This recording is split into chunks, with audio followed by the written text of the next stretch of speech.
missão. Conseguiram encontrar os documentos desaparecidos. Agora, já percebem porque é que estes 3 documentos são tão importantes.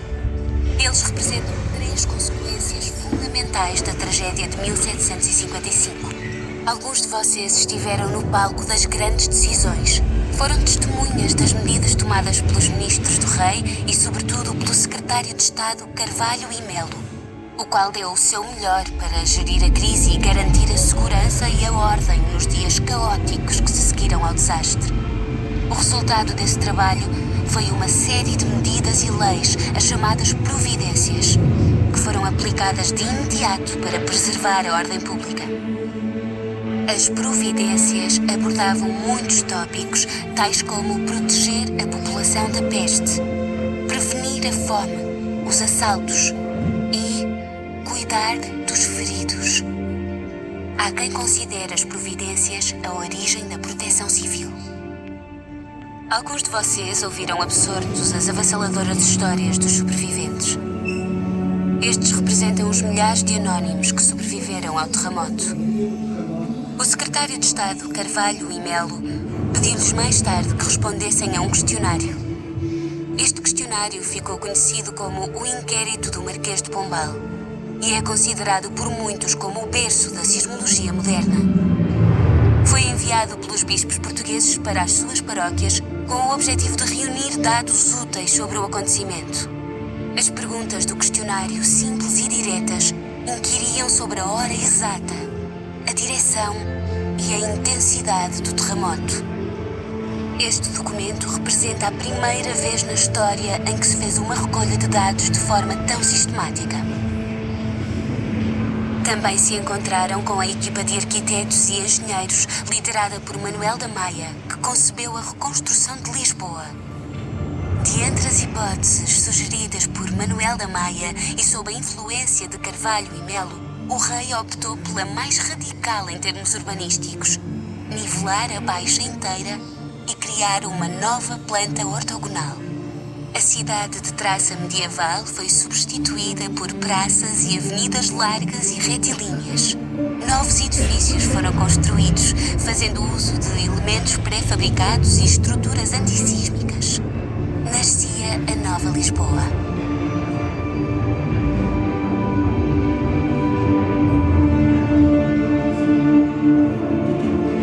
Além da Baixa, muitas outras freguesias foram planeadas usando os mesmos princípios urbanísticos, o que revela uma determinada forma de pensar a cidade que tinha como base a racionalidade, a proporção e a simetria. Ideias muito semelhantes às que mais tarde seriam usadas no planeamento urbano moderno. Como resultado, o Plano de Lisboa é considerado por muitos o primeiro plano urbanístico moderno da história. Como podem ver, estes importantes documentos são a prova provada de como este dramático acontecimento marcou o destino desta cidade, bem como o do resto da Europa e, em certa medida, para o resto do mundo.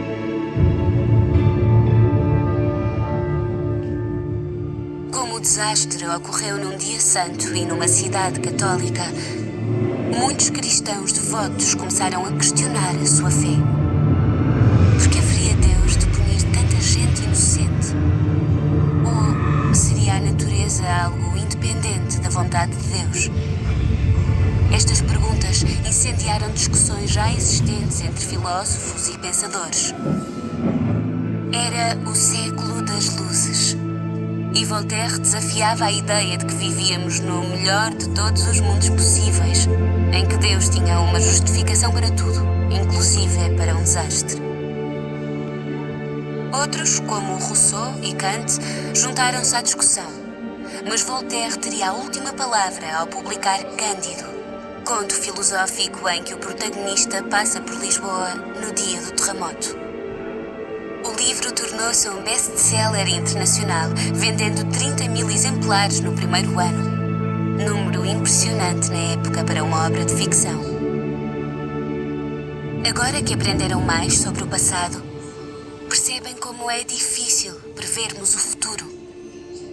É que uma coisa eu vos garanto: Portugal irá sofrer novamente um grande terremoto. Estaremos preparados.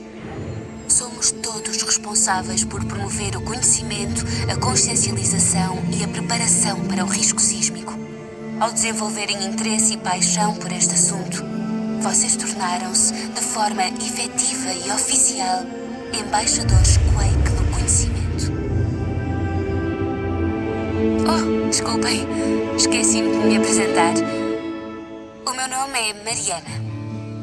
Já devem saber quem sou. Sou a neta do professor Luís.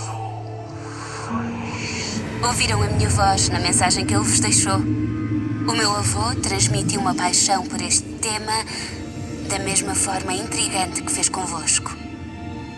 Infelizmente já não se encontra entre nós. Mas o seu legado vive em mim. E agora, também em vocês.